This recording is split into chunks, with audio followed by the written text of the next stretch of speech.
तीन केंद्रीय मंत्री शामिल होने थे। केंद्रीय मंत्री धर्मेंद्र प्रधान से बीजेपी की चुनावी रणनीति पर जानते हैं वो क्या सोचते हैं। स्मृति ईरानी भी थी लेकिन बाबुल सुप्रियो नहीं आए। हां, मिथुन चक्रवर्ती को भी शामिल होना था, वो भी नहीं आए।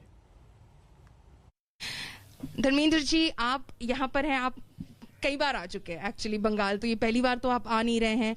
तो आपको जो पीएम जो कहते हैं ना कि आशोल परिवर्तन होगा यहाँ पर, उसका माहौल नजर आ रहा है?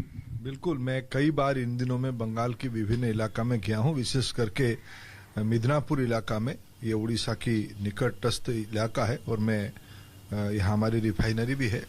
पिछले महीना यहाँ माननीय प्रधानमंत्री जी का बड़ा भव्य प्रोग्राम भी हुआ था, मैं तब कुछ दिन रहा था। हमें कोई संदेह नहीं है, जब मई महीने में बंगाल की नतीजा आएगा, ये अप्रत्याशित होगा, असल परिवर्तन की प्रतिफलन होगा। बंगाल को सोनार बंगाल बनाने के लिए बंगाल की जनता के मन में आ गई है।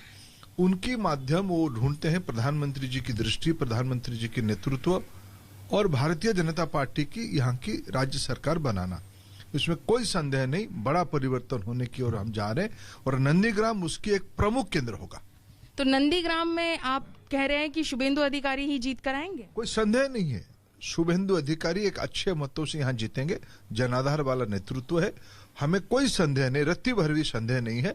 शुभेंदु अधिकारी एक बहुत बड़े मार्जिन से यहाँ जीतेंगे। उनके सामने कोई हल्का कैंडिडेट तो है नहीं। बिल्कुल, देखो राजनीति में इसी प्रदेश में अनेक बुद्धदेव बाबू सिटिंग मुख्यमंत्री हारे थे।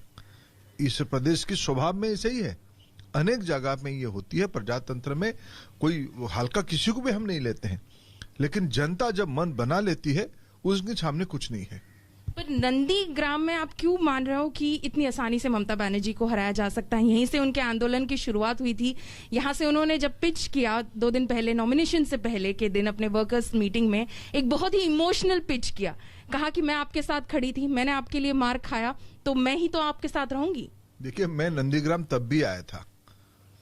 भारतीय जनता पार्टी की प्रतिनिधि मंडल में माननीय आडवाणी जी और आदरणीय पूर्व स्वर्गीय सुषमा स्वराज जी, हम सभी उन्हीं के नेतृत्व में आए थे। लड़ाई तो मोर्चे पे शुभेंदु ही लड़ रहे थे।